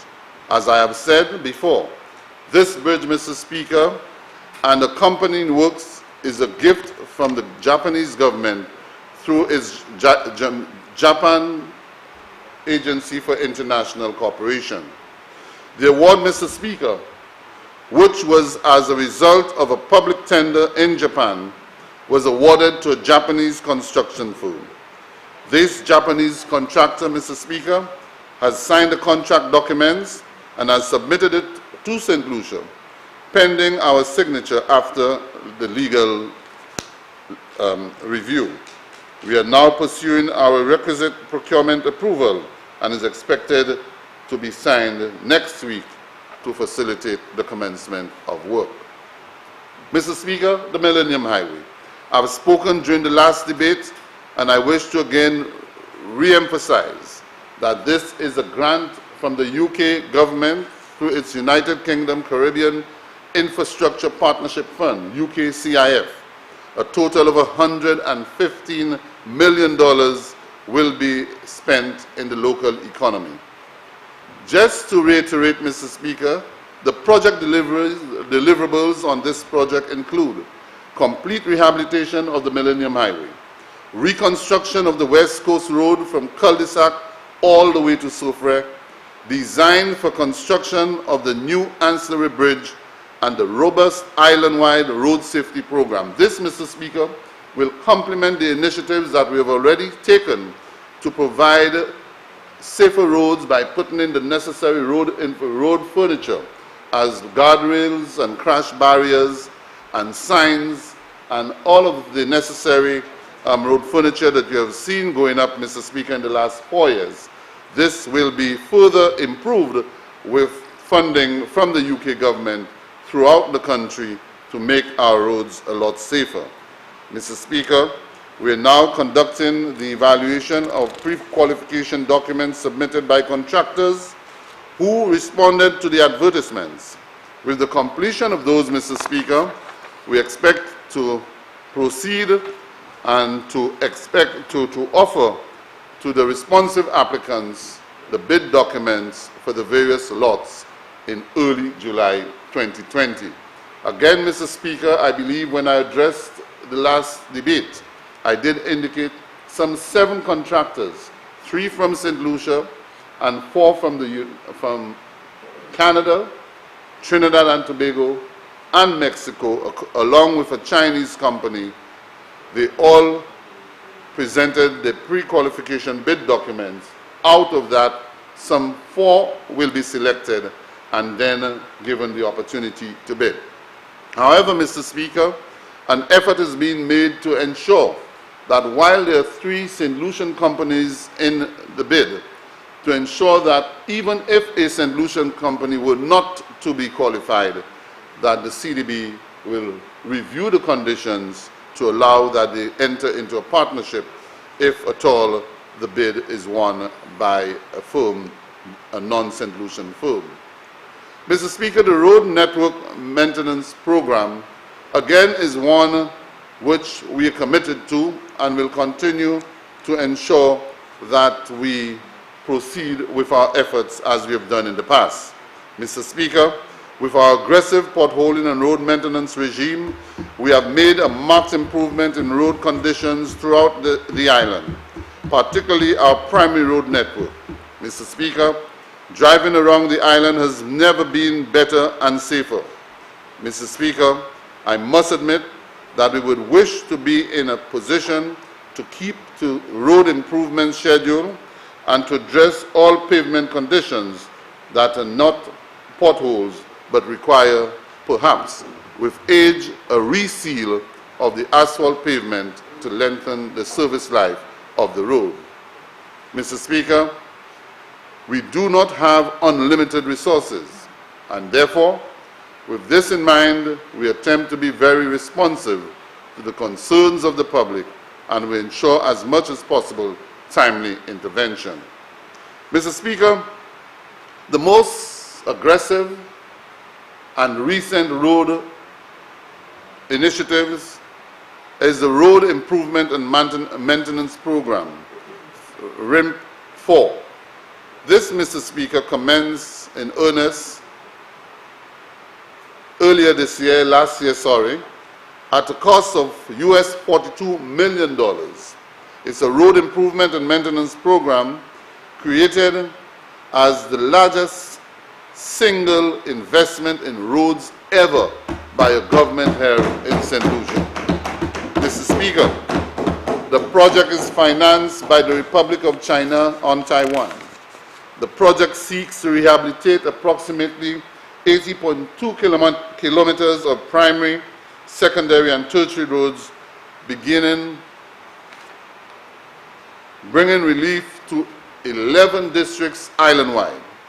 The government, the Republic of China, and the government of St. Lucia engaged the Overseas Engineering and Construction Corporation to oversee design and construction of those roads, while local subcontractors are hired to carry out construction work.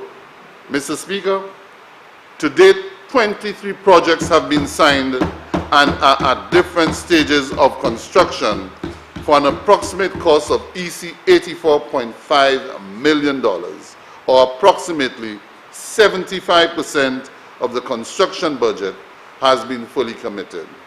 Mr. Speaker, following roads contracts have been signed and negotiated. And I'll just quickly run through a few of them, Mr. Speaker.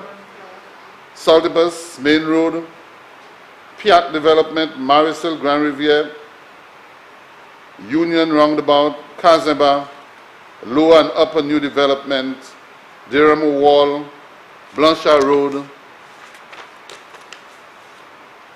Spring Road, Balata Mondidon, and the list goes on, Mr. Speaker. Yours is on the list, colleagues, and all of them will be done. Mr. Speaker, I now crave your indulgence to allow me to give a snapshot to this honorable House of the work that my ministry has done for the people of St. Lucia, working for you. Mr. Speaker, you may well imagine that we cannot highlight everything, as my colleague to my right understands, project or intervention, but I wish once again to give the people of St. Lucia a sense of how much we have worked and continue to work for them in this country. Mr. Speaker, let me quickly run into energy and to give a snapshot of what is happening in the Department of Energy. Mr. Speaker, we are currently engaged in the review of the electricity supply bill, which is a very essential bill, Mr. Speaker, in our onward march to achieving our renewable targets, and that is 35% renewable energy target by the year 2025, and hopefully 50% by the year 2030. Mr. Speaker, this we are working on, this we are keeping our sights on, and the legislation forms a critical part of that initiative. We are now working assiduously to have this process finalized this calendar year, following all stakeholder consultations, and the World Bank is working with us on this. This will allow for greater renewable energy penetration and will provide the enabling legislative framework from the regulator, the National Utilities Regulatory Commission, which was established in 2016, but is yet to be fully empowered to effectively carry out its mandate. Mr. Speaker, renewable energy is critical, as many people are knocking on our doors to enter the market and to participate in this very important sector. Geothermal, Mr. Speaker, the government continues its efforts towards transitioning in the energy sector, and geothermal is indeed a critical component. On this basis, Mr. Speaker, we are pursuing with the unwavering support of the World Bank our renewable energy sector development project. A key aspect of this strategy, Mr. Speaker, is geothermal energy development from exploration to development. If feasible, the World Bank has confirmed resources for a potential 30 megawatt geothermal power plant and may become available after the project receives approval from the World Bank board later this year. Solar energy, Mr. Speaker, is yet another area of interest. And through the United Arab Emirates Caribbean Renewable Energy Fund, Mr. Speaker, we have received for the installation of a 750 kilowatt solar car park at the parking facility of the Heronora International Airport. Mr. Speaker, this project is expected to install solar street lights and electric vehicle rapid charging stations at the airport. The system is expected to produce in excess of 1 gigawatt hour annually. The project is currently in the assessment phase and tendering process is expected to begin later this year. Also, Mr. Speaker, the Abu Dhabi Fund for Development. The government of St. Lucia, through the Abu Dhabi Fund, has received approval for a loan of US $15 million to the St. Lucia Electricity Services Limited, negotiated jointly by the government of St. Lucia and LUSLEC, led by the government, for the establishment of a 10 megawatt solar farm in Trumasi in Miku. The 10 megawatt solar farm of PV and 7 megawatt battery storage project is the largest of its kind on the island when completed. The energy storage component will manage the solar output fluctuations due to cloud coverage to maintain grid stability and further reduce fuel consumption by reducing the amount of diesel spinning reserve required. Mr. Speaker, I want to run through maritime because it's an area that we have not really spent much time to speak on, the maritime industry. And so, Mr. Speaker, St. Lucia has been making progress within the maritime sector, and through the Division of Maritime Affairs, there's the legislation which we are currently working on to meet and to cover St. Lucia and to provide the necessary legislative framework that is necessary at this time. And therefore, the sector continues to make strides in meeting its international obligations through the promulgation of national shipping legislation and the signatory of mandatory IMO conventions. Within the current period of this administration, Mr. Speaker, my ministry has promulgated 5 pieces of shipping legislation which are technical in nature, 3 of which are mandatory IMO conventions that are environmentally focused, with the aim of completing the first maritime pollution bill for St. Lucia. Importantly, without these actions, there would be many more accidents, much more pollution, and many more substandard ships within our territorial waters. So what this is doing, Mr. Speaker, with a strengthened relationship with the IMO, we have been able to get all of those pieces of legislation promulgated. We have been able to adhere to a number of conventions. The IMO has been able to visit St. Lucia on a number of occasions in the last 3 years to do the necessary surveys and to ensure that we adhere, did I say ILO? No. Oh, sorry, the IMO, to ensure that we are adhering to all of those international standards. Some of them include shipping tonnage regulations, shipping inquiry and formal investigation regulations, shipping medical fitness regulations, shipping regulations to do with load line, and standard of training, certification, and watchkeeping for seafarers regulations. Mr. Speaker, the implementation of the shipping standards in St. Lucia will place the state on IMO's white list. And this is very important because if we aren't on the white list, we stand the possibility of being blacklisted in as far as us being a member of the IMO. Mr. Speaker, I want to, at this stage, just gloss over matters pertaining to my constituency in as far as the policy statement is concerned. And generally, throughout the last 4 years, we have had numerous developments within the constituency of Castries North, from the redevelopment of road infrastructure, the improvement in community projects, etc., etc. However, there are a number of other projects which are to be undertaken through the Constituency Development Fund, which will bring more relief to the communities of Castries North, whether it's the upgrade of sporting facilities in Wapatat, in Chase Gardens, in Carolee, and in Beazey. In addition, Mr. Speaker, it is anticipated that this year we'll be in a position to complete the Carolee Park and to move our focus of attention to the Amondale Community Park to bring yet a new facility into being. Mr. Speaker, approval has been received for the construction of the Sunbelt Human Resource Development Center, and it is hoped very soon that the bids will be out so as to commence the construction of that facility in Sunbelt.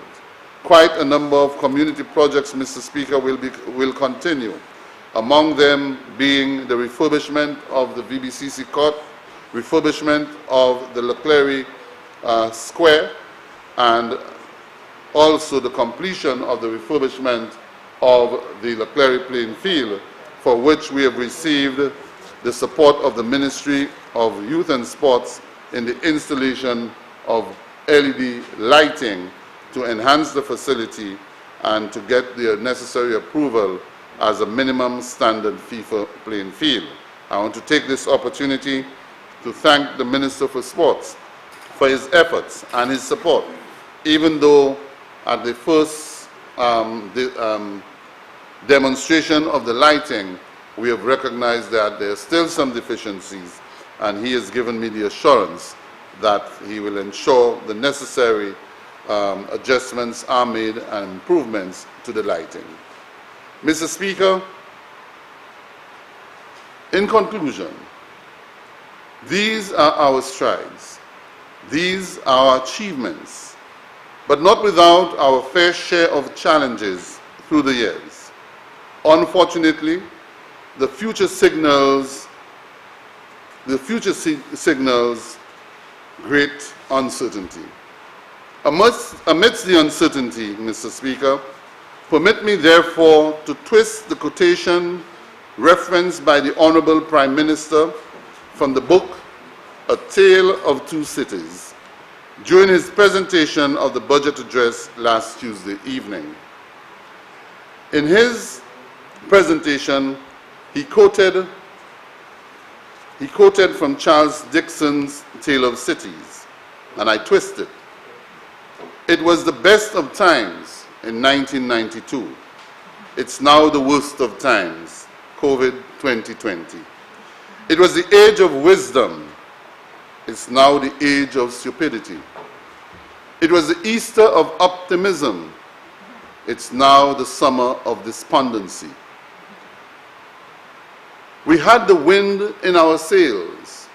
We now have a squall, too late for the jib sheet.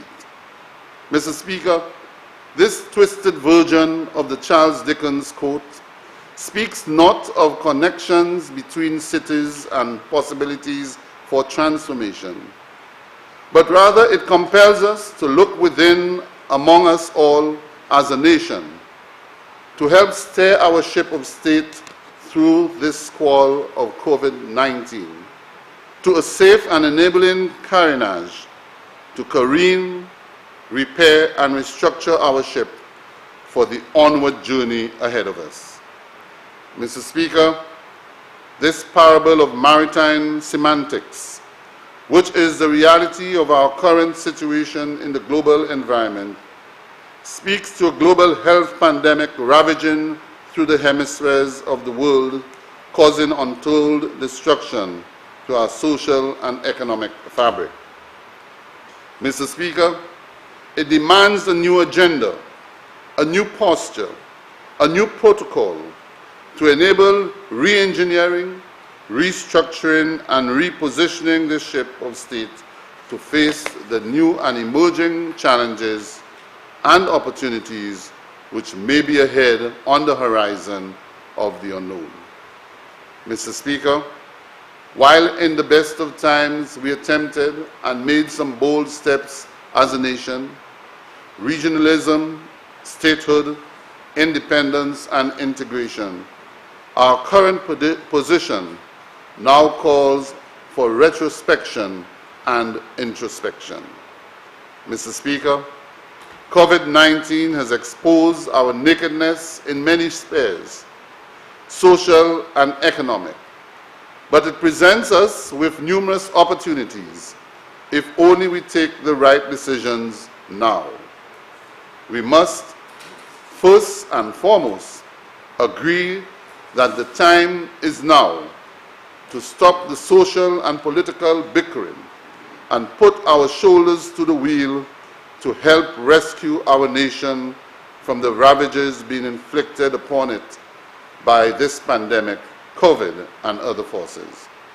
While we may have our individual social and political differences, opinion and suasions, there is a need for unwavering and firm commitment to work together as one for our people, for our country, and for a bright future. Once achieved, Mr. Speaker, our brightest and best sons and daughters of St. Lucia must be corralled to undertake the difficult task of re-engineering, restructuring, and remodeling our social and economic infrastructure, in which the people must be front, back, and center, the focal point and pillars of a futuristic St. Lucia. Our people must be influential, dominant, meaningful partners and leaders, and be the catalyst in the growth and development of our St. Lucia. Having said this, Mr. Speaker, the impact of COVID-19 on our people is severe. It is lethal, it is deadly, and notwithstanding all our best endeavors and success story, we are only scratching the surface in our response. Mr. Speaker, COVID-19 has displaced more than 14,000 workers, laid off or made redundant. There are hundreds who have returned home from foreign jobs, particularly the cruise ships, without any hope of a promising future. Hundreds, maybe thousands, are on the line, on the breadline, hoping that their prayers will be answered. Businesses are on the brink of collapse. Some may never resuscitate, and the need to stimulate them and serve and save and protect our labor force is paramount. Mr. Speaker, we cannot throw our hands up into the air. The time is now. Now is the time for a patriotic, resilient, formidable, and truly independent St. Lucia, committed to nation building. I thank you, Mr. Speaker.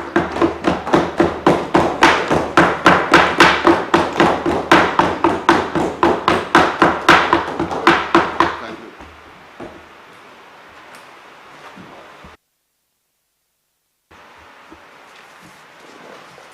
Honorable Prime Minister. Mr. Speaker, I beg that we suspend the House until 10 a.m. tomorrow. Honorable members, the question is that the House do stand adjourned until 10 a.m. tomorrow. I now put the question. As many as are of that opinion say aye. As many as of contrary opinion say no. I think the ayes have it. The ayes have it. House is adjourned until 10 a.m. tomorrow.